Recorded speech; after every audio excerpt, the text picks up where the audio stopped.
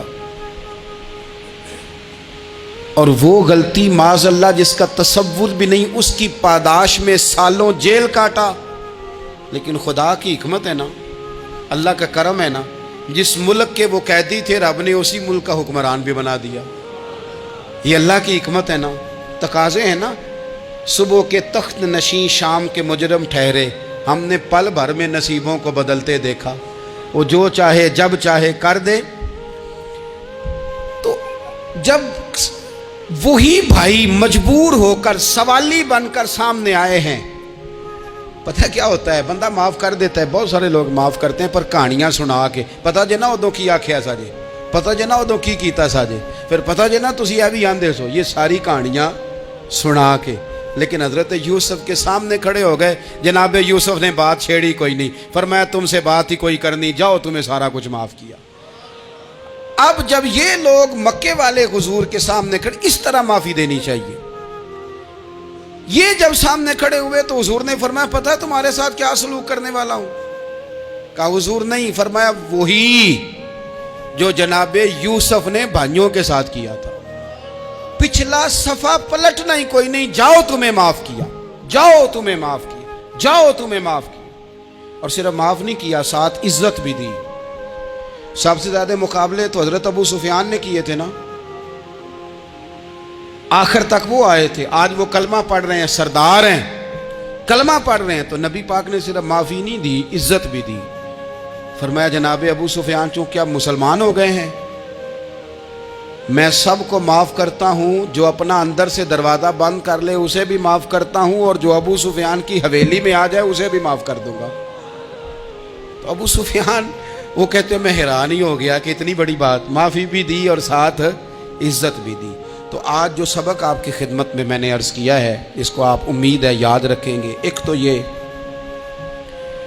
کہ معافی مانگ لیں، اگر کسی جگہ ہمارا معافی مانگنا اگر ہم سمجھتے ہیں، ہمارا دل ضمیر گواہی دیتا ہے کہ مجھے معافی مانگنی چاہیے تو معافی مانگیں۔ اور دوسرا پھر معافی دیں بھی، اور معافی دیں، سیاسی صلح نہ کریں، معافی دیں تو پھر واقعی دیں، دل سے دیں۔ اور آخری بات یہ کہ جس طرح ہم نے لوگوں سے معافی لینی ہے اور معافی دینی ہے، اسی طرح جہاں ہم سے شرعی قباحتیں ہوئی ہیں، اخلاقی کمزوریاں ہوئی ہیں، ایک بات تو اچھی طرح سمجھ لیں کہ نفل پڑھنے سے حقوق العباد نہیں معاف ہوتے، وہ بندے سے معافی مانگنے سے ہی ہوتے۔ ساری رات کو بندہ تسبیح پڑھے اور کہے کہ میں نے اماں کی نافرمانی کیا تو معافی ہو جائے گی، نہیں، وہ اماں ہی معاف کرے گی تو معافی ہوگی، وہ ابا ہی معاف کرے گا تو پھر ہی معافی ہوگی۔ تو جو جہاں شریعت کی مخالفت کی ہے وہاں بھی معافی مانگیں، اللہ کے حضور گڑ گڑائیں، توبہ کریں، اور توبہ بدل جانے والی کریں، تبدیل ہو جانے والی توبہ کریں۔ معافی مانگ بھی لیں، معافی دے بھی دیں، اور آپ سے یہ بھی گزارش کروں گا کہ جہاں اللہ رسول کی ہم سے نافرمانی ہوئی ہے وہاں تنہائی میں 2 نفل پڑھ کے، تنہائی میں اللہ تعالیٰ سے بھی معافی کے خواستگار ہوں۔ یاد رکھیں جب اس کی خفیہ تدبیر آ گئی تو پھر معافی کا وقت ہو سکتا ہے خدا نہ کرے ہمیں نہ مل سکے، تو اب وقت ہے، خوب استغفار کریں، خوب معافی مانگیں۔